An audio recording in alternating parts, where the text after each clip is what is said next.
I believe the party in power won them with a big majority, even to their own surprise. And my message the day after and today is the same. Big victory is big responsibility. You lately met with some political leaders from the opposition. You have met Vasile Kostiuk, you have met the leaders from Alternativa. When parties and politicians say that they are pro-EU, we need to see it, not only in words but in deeds, not only with Moldova, also other candidate countries and even member states. You know, the fate of my country, Poland, is linked to what's happening in Ukraine as well. So we need to be aware of this geopolitics and treat it very seriously. Future member states joining initially without full voting rights, without a veto. So I will answer it first jokingly and a bit provoking you, and then seriously. Is EU ready to accept the Republic of Moldova with a separatist region and also with Russian army there? We are negotiating the accession to the European Union with the Republic of Moldova. President Maia Sandu said in a British podcast, The Rest is Politics, that she would vote for the reunification of Republic of Moldova with Romania. Yes, we are not ideal, but I think among what exists in the world, we are still doing quite well.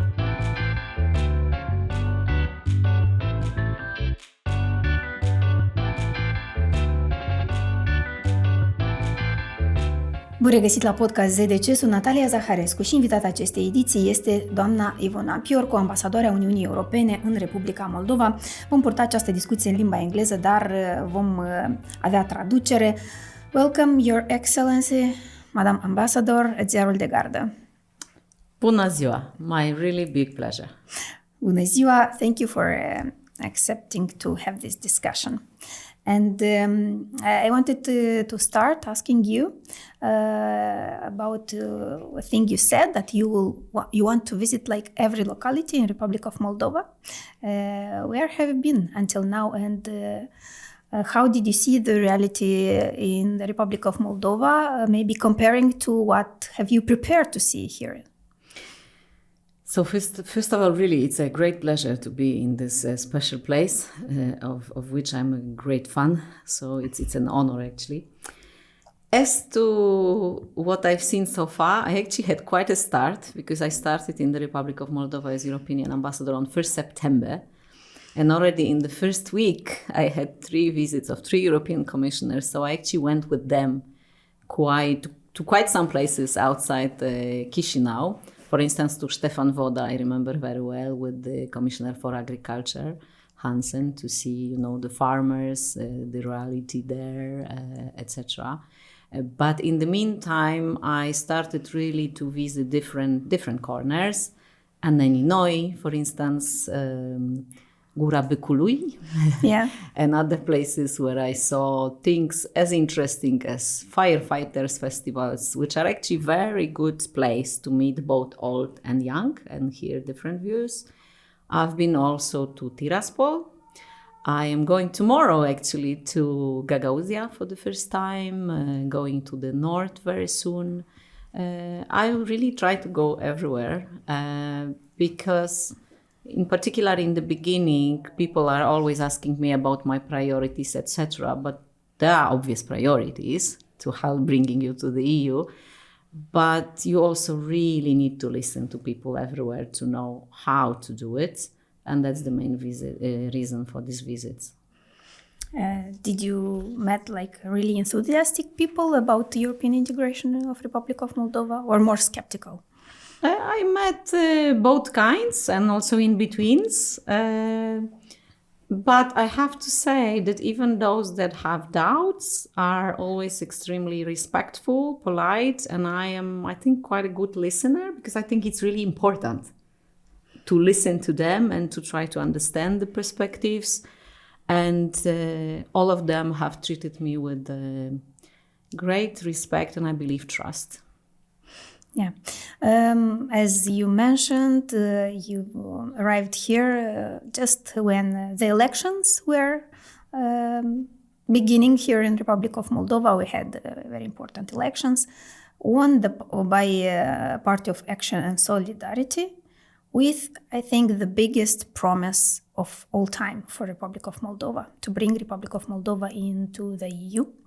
And they have promised to finish the negotiations until 2028 and to be a part of EU until, 2029, 2030. How realistic is this promise, and when will be Moldova part of the EU? So first, on the elections, indeed, I arrived 1 month before the elections, and it was an extremely important, interesting period to be here. I believe the party in power won them with a big majority, even to their own surprise. And my message the day after and today is the same. Big victory is big responsibility. Above all, obviously, to citizens of the Republic of Moldova, including on the EU agenda, but also on everything else. Indeed, the government has expressed the intention, the ambition to finalize negotiations, accession negotiations by 2028. And we believe it's a written, let's say, statement in the last enlargement report that this goal to finalize accession negotiation by 2028 is ambitious but achievable, provided the Republic of Moldova maintains and even accelerates its reform agenda. And then you've asked also when it will then enter the EU. Of course, on this I cannot speculate, because once you finalize accession negotiations, you have to ratify accession treaty, both Republic of Moldova and all the 27 member states, and this obviously takes some time. You mentioned reforms. Where do we need to accelerate it? Because we are talking the main reforms in the judicial, the reform of public administration. Where do we have to go harder? So one good thing about the EU is that we are very predictable, very transparent about many things, including reform agenda. So when each year in November, I believe, we publish a so-called enlargement report for all the candidate countries. And it's a very detailed document, and very specific, very precise, which really gives all the legislation that needs to be passed, reforms that need to be implemented, and so on. So I always send people to this document, because then they can really see because there are reforms needed in a lot of areas. But yes, let me mention at least some.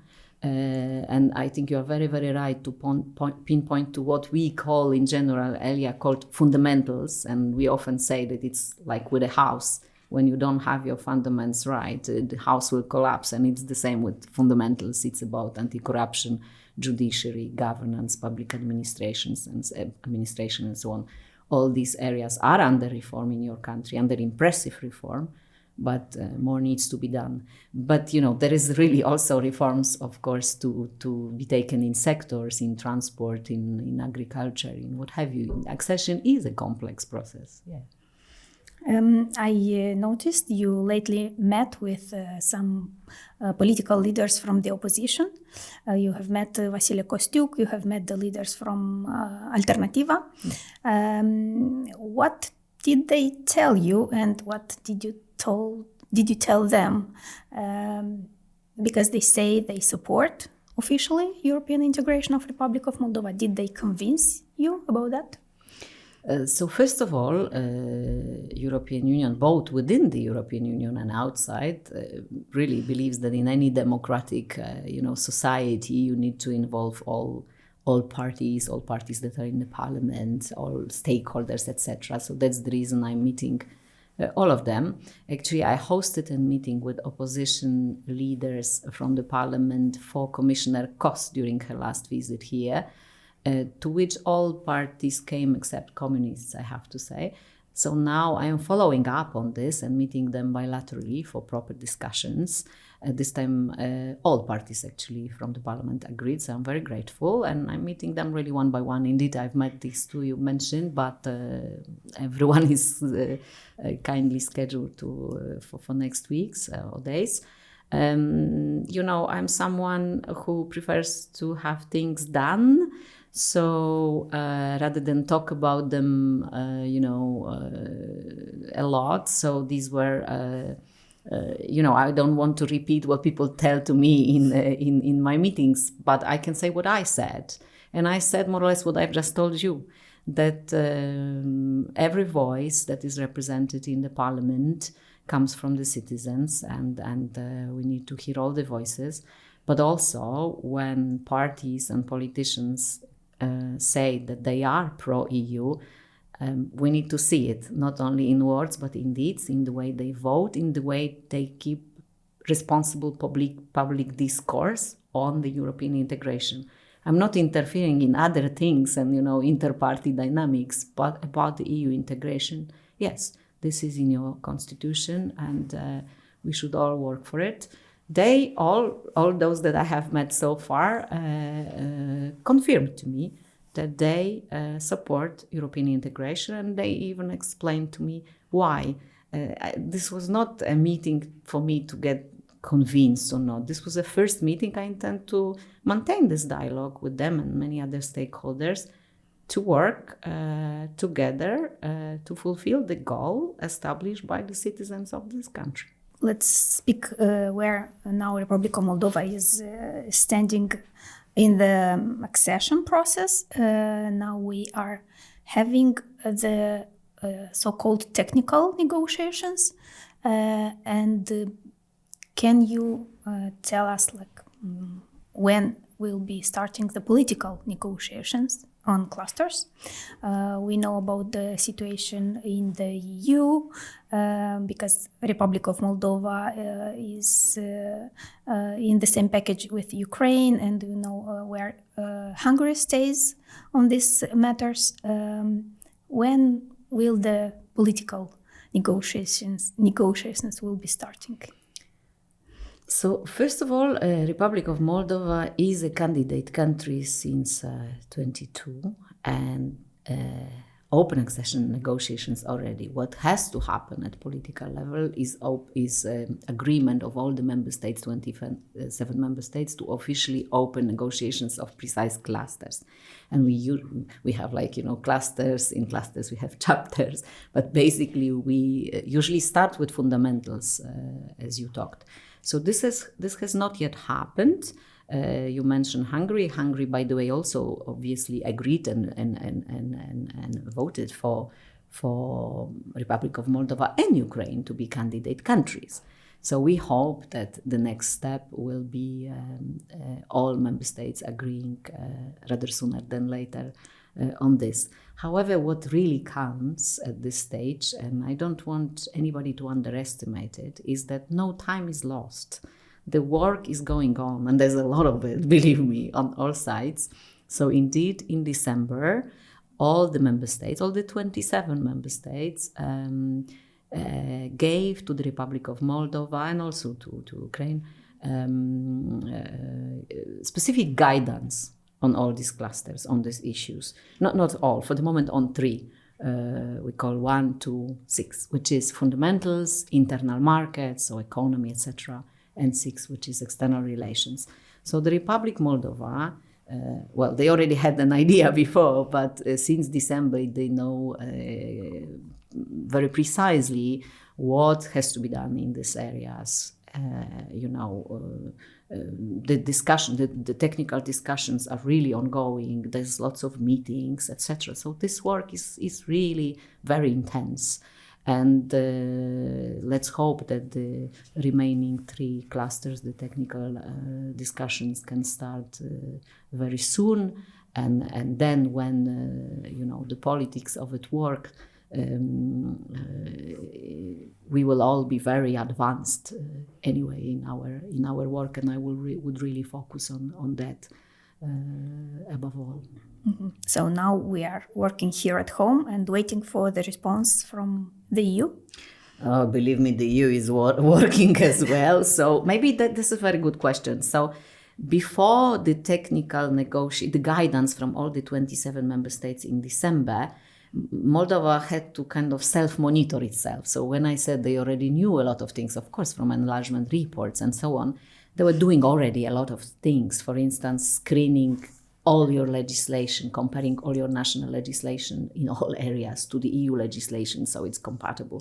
This we call screening. This was done in I think, fastest way ever, so big congrats for this. But the difference is that since December and now, they're not only self-monitoring, but we, European Commission, my colleagues in Brussels, specialists in all these areas, are monitoring and are helping with guidance and so on. So that's actually the big change. So the work is very intense on all sides, and this year will be particularly intense. There were discussion about that, and I will ask you also about a possible separation from Ukraine, of Republic of Moldova, and is that still on the table? Can we still talk about this? Look, I think I would focus on what I've just said, and that's really the most important. But I don't want to escape this subject, obviously. Moldova started together with Ukraine this process, and I think this solidarity and going together has really paid off. I understand certain impatience, but two things. First of all, we all are living a very, very special moment in the world's history, in the history of Europe, in the history of this region. And I think both the Moldovan authorities and Moldovan people and Ukrainian authorities and people fully understand this geopolitics. We need to bring long-lasting, just peace to Ukraine, to the region, and things are somehow connected, right? I mean, obviously, not only with Moldova, also other candidate countries and even member states. The fate of my country, Poland, is linked to what's happening in Ukraine as well. So we need to be aware of this geopolitics and treat it very seriously. This being said, once in the accession process, countries are being treated on a merit-based, manner. And obviously, the pace of things will depend on individual reforms, implementation, speed, quality, etc., of every country separately. There were also discussions in the EU about future member states joining initially without full voting rights, without a veto. I will ask if this is still on the table, and will this help for the accession of new state members? So I will answer it first jokingly and a bit provoking you, and then seriously, jokingly. You see, you just asked me about veto of a member state in decoupling, and now you're asking me, but we also need to have a veto from the number one. So, I think all the current member states in the future might, have a reflection of this, sort of issues for our, collective future. But it shows you see, the dynamics. Now, seriously speaking, new candidate countries, new member states have to be prepared. They have to do a lot of reforms, not because we want it or we like it, because you have to be ready. You should not only access the EU, enter the EU. You have to be a robust, strong member state, politically, socially, economically, so you can thrive and not be kind of without, any power, etc. And it's not about veto rights. It's about how strong you will be when entering.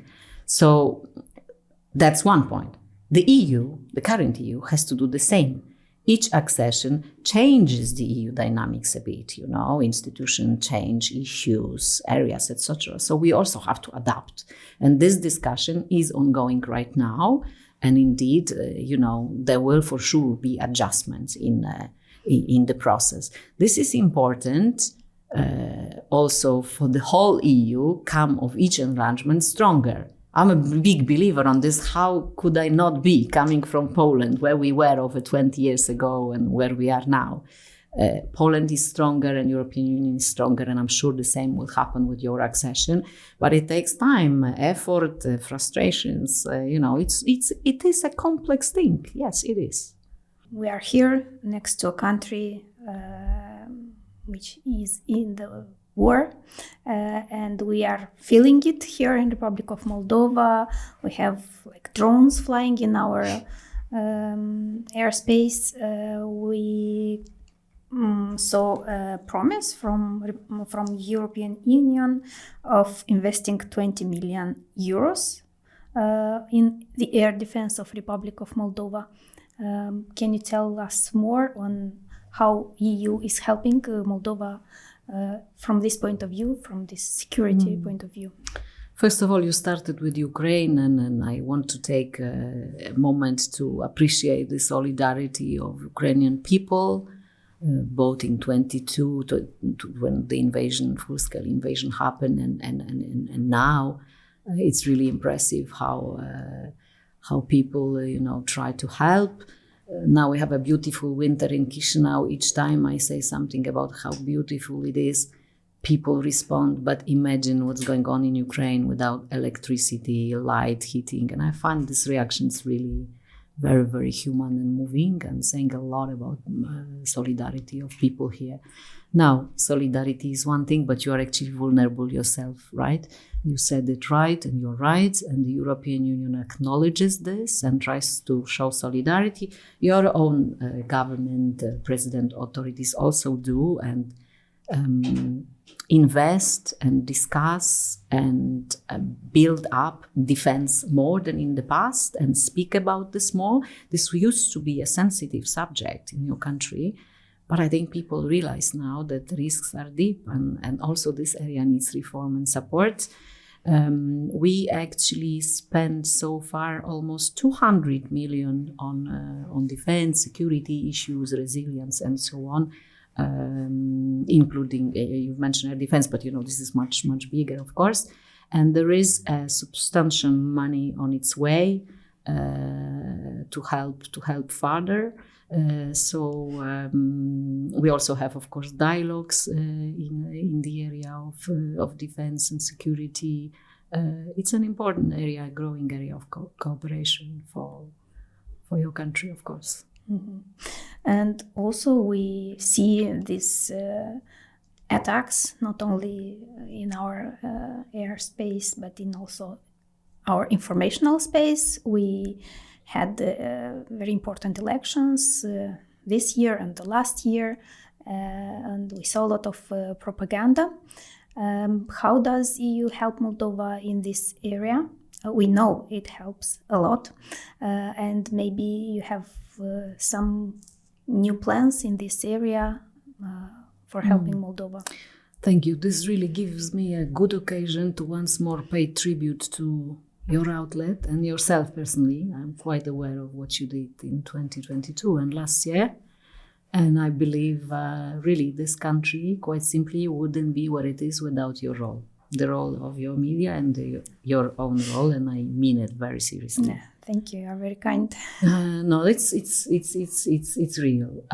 Actually, I'm quite fascinated by the history of media in this country over recent decades, because amongst other institutions and organizations, media was one of the most captured, somehow, world.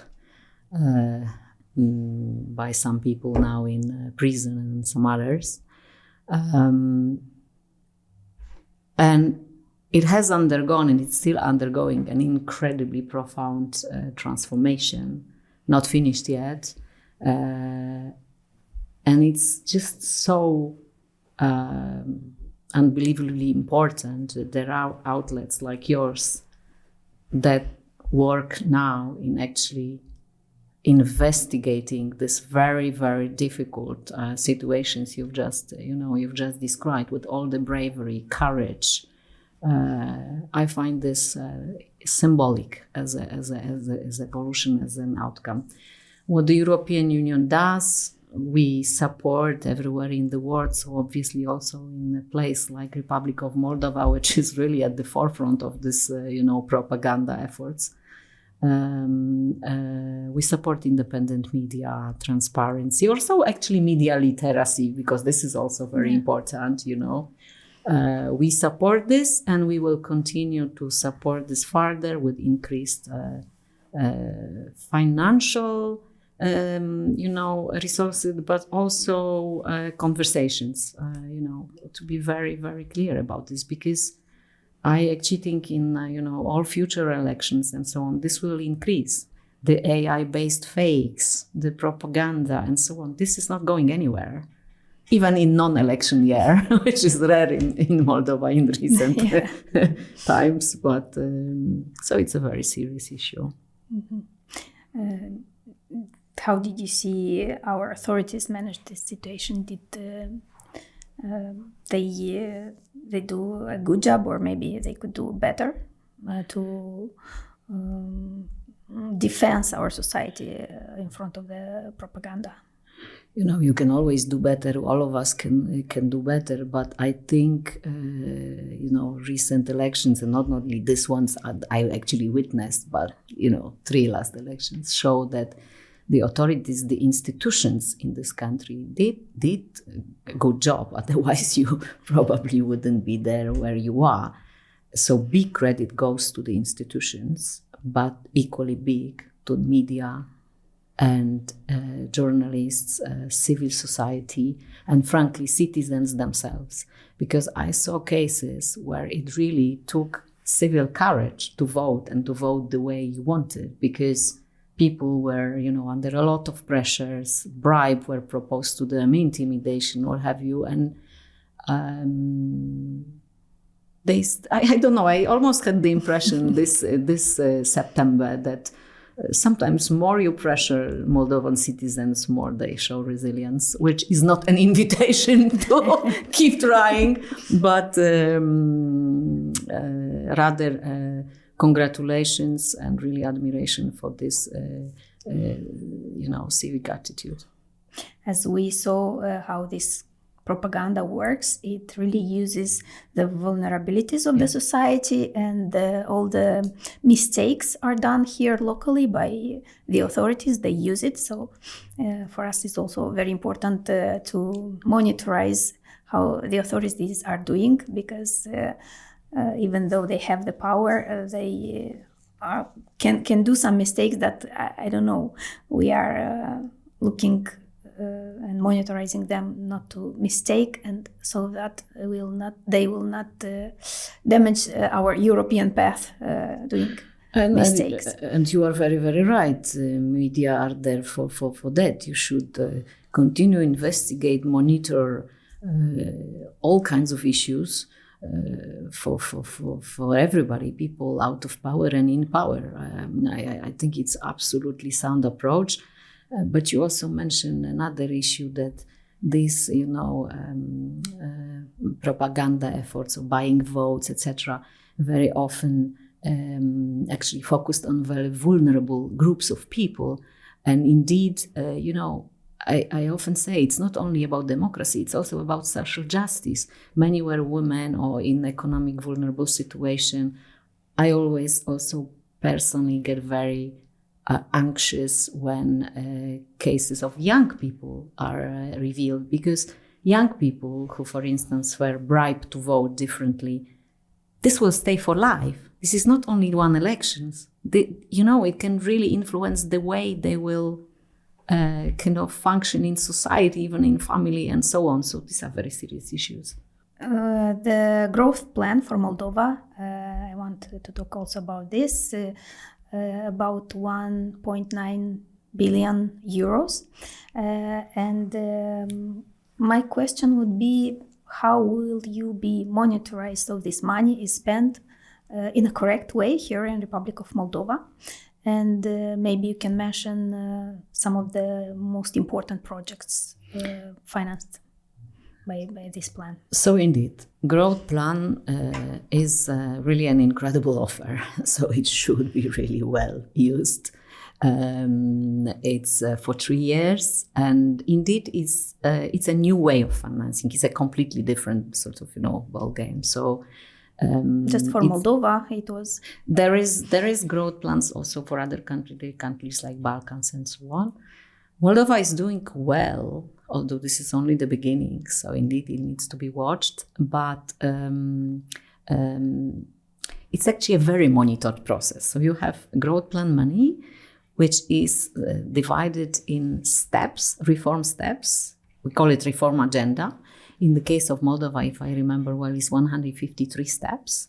And each step means really reforms, legislation, implementation, concrete things. And no money is disbursed before the European Commission thoroughly checks that it's done. So the money is only disbursed, except for pre-financing. There was a first pre-financing, of course, stage. But now, it's always after we check. Now, currently, until the end of December, Moldova had 26 such steps, and we are assessing now, how well it was done, when and how we can, pay the money. But I have to say, we have a good feeling. We have to, of course, look into the details. But a lot of reforms that were under these steps clearly were done. So this is something, because I often get this question, like, how this, and we will be very transparent about this. The information about final recipients and so on will be available. So it's a very transparent process, I think, and reform-based. Of course, it's a bit early to talk about projects because it really touches all areas. So you have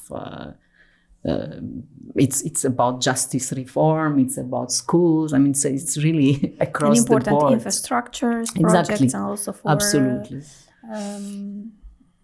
The companies, some small companies will receive money. It's really across the board. So I hope it will be really well spent. I hope we will jointly do a lot of ribbon cutting. But it obviously needs a lot of reform efforts. In the parliament, a lot of legislation, and then obviously implementation, because at the end that's what counts. Not only that it's on paper. So, but the beginning is promising.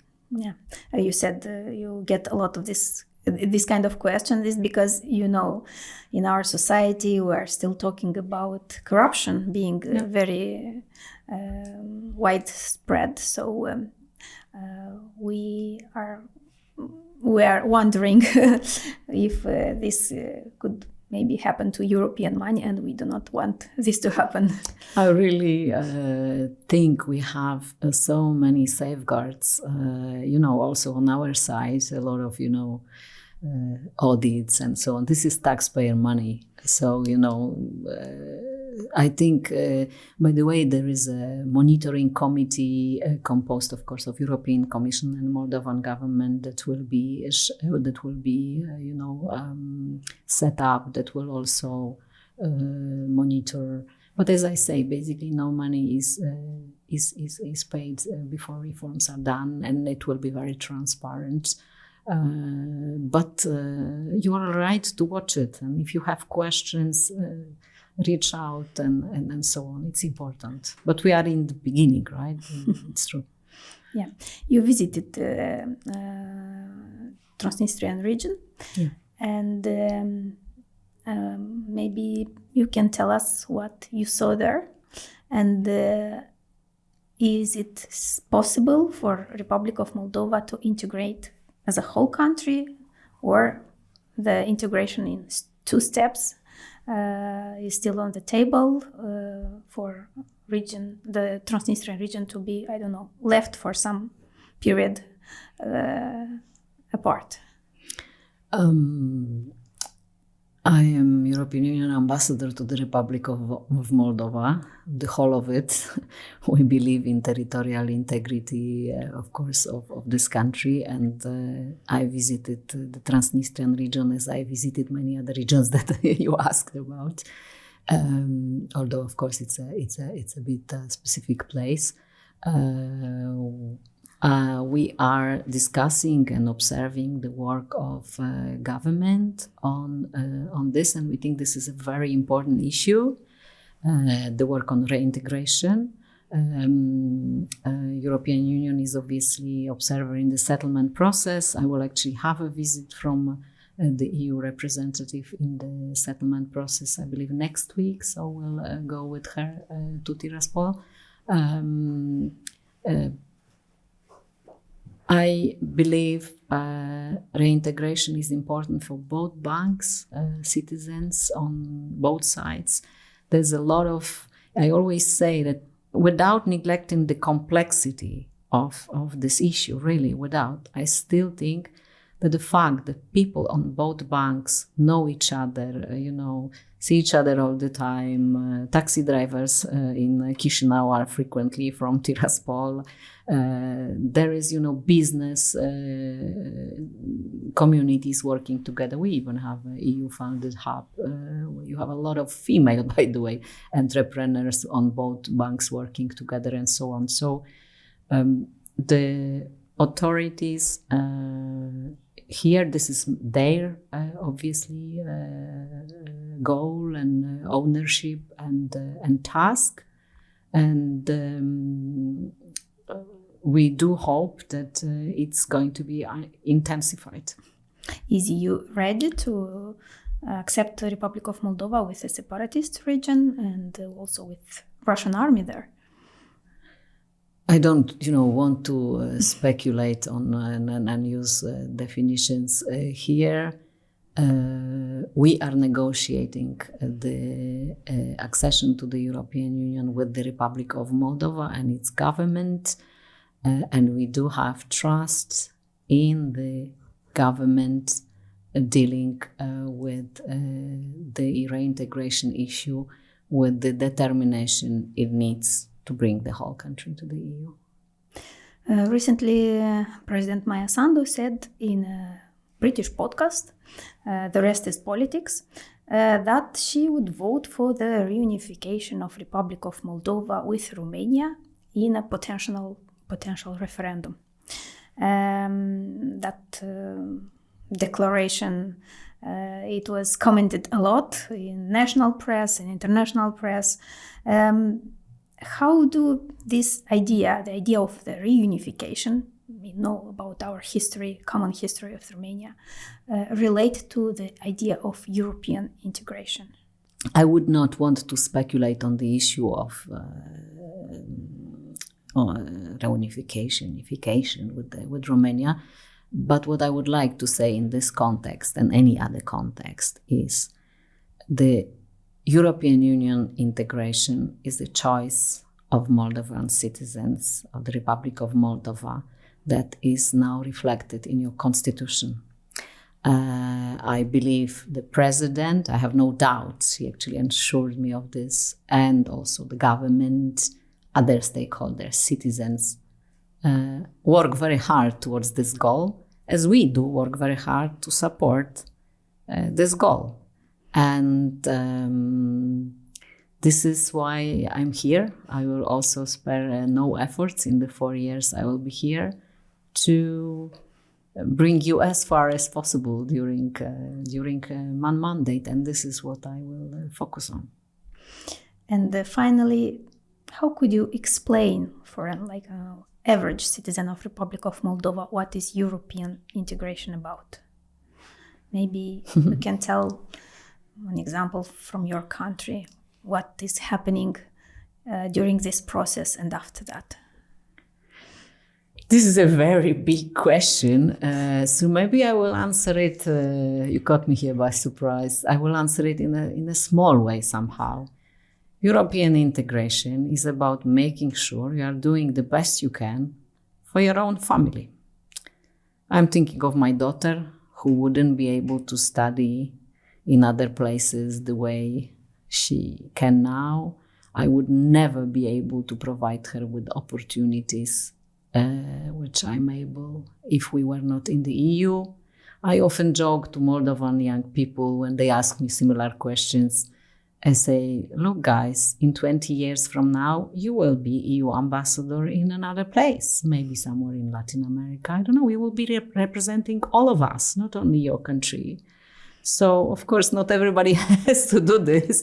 There are, million jobs, but it just changes everything. It changes your country, it gives you security, it gives you economic benefits. I'm not idolizing this. We have a lot of issues, challenges, problems, but we, at the end of the day, always find solutions.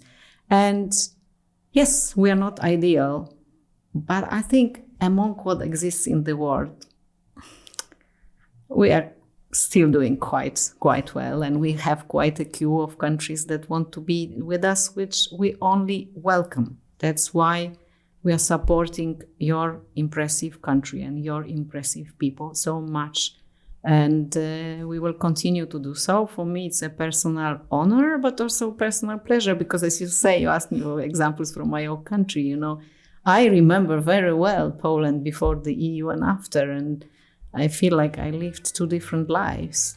Madam Ambassador, thank you very much for this discussion. Thank you so much. Really, really a pleasure. Hope to be coming back.